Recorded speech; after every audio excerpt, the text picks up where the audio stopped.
Well, welcome back. As some of you may not know, heart disease is the #1 killer in this country. And this spring we have a lot of events, but we've got a very important event that we want to talk about. And joining me to do this is Barb Hess, who's the CAO of CEFCU. What does that mean, Barb? Well, it's much less of a mouthful to say CAO than Chief Administrative Officer. It still sounds important though, right?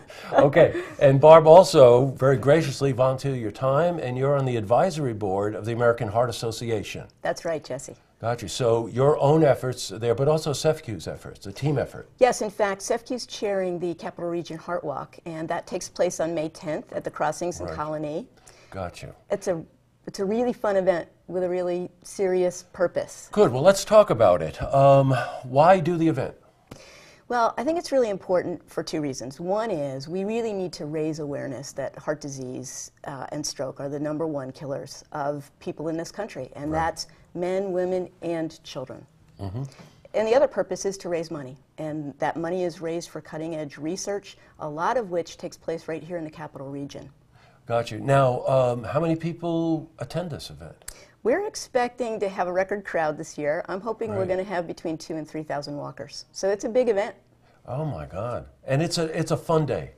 It's a really fun day. All right, so give us a little breakdown. What happens? There's breakfast and there all is kinds breakfast. of stuff, right? So it starts at 9 o'clock. The walk itself, the registration is 9 o'clock. The walk actually takes place at 10. But you want to get there early because there's a kids zone. A lot of people come with kids and dogs, and it's a really great event from that perspective. But on a more serious note, we'll be doing health screenings, we'll be doing health education, we'll be doing instruction in CPR, the hands-only CPR, and we'll be serving breakfast, and at the end of the walk, you get to have lunch. Subway provides lunch. Oh, that's great.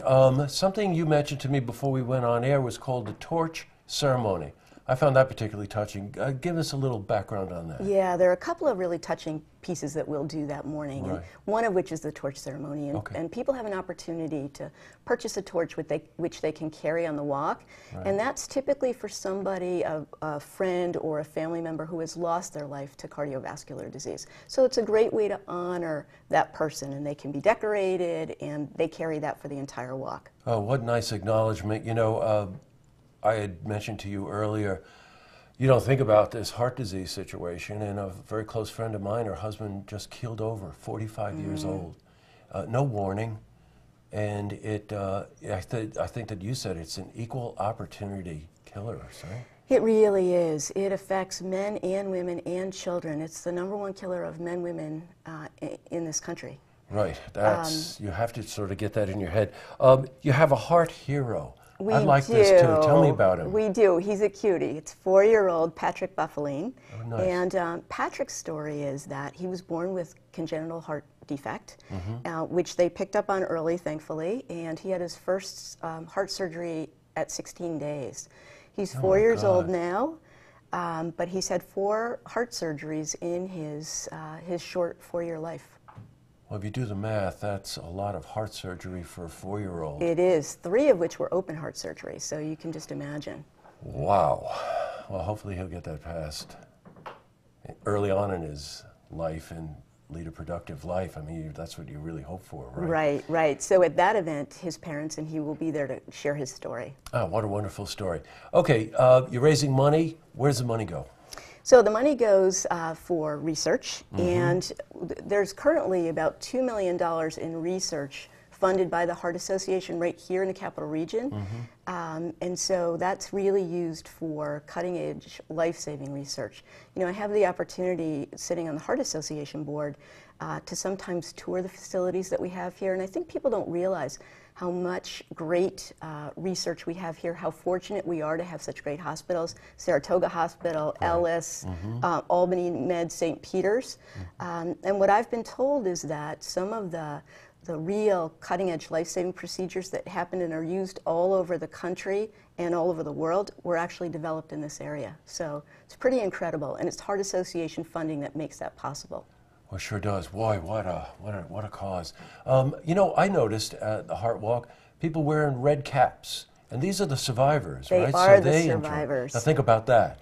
It's It's one thing to participate, it's another thing to be a survivor and participate. Exactly. So at the Heart Walk, one of the things we'll do is gather all of those folks to the front of the Heart Walk, and they will wave their red caps in celebration of the fact that they've beat heart disease.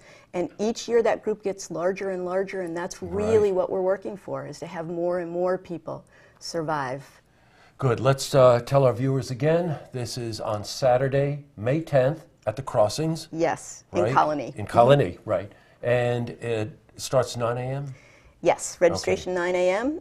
The walk itself starts at 10, and people have the choice to either walk for 1 mile or for 3 miles. Right, sure, got you. So this is, as we noted, a great cause. Donate, participate, show your support, and thank you very much for coming in and telling us about it. And I'm anxious to find out how it goes. Okay, so you'll let me know. And one last thing, somebody you work with, John DeSalle, you know who you are, is a friend of ours, right? He is, and in fact, John is co-chairing the Heart Walk, so Fantastic. A shout out to John DeSalle. Okay, that's terrific. Thank you, Barb, for coming in. Thank you so much for covering this, Jesse. Oh, you're welcome. To see this interview again, you can head to our website, looktvonline.com.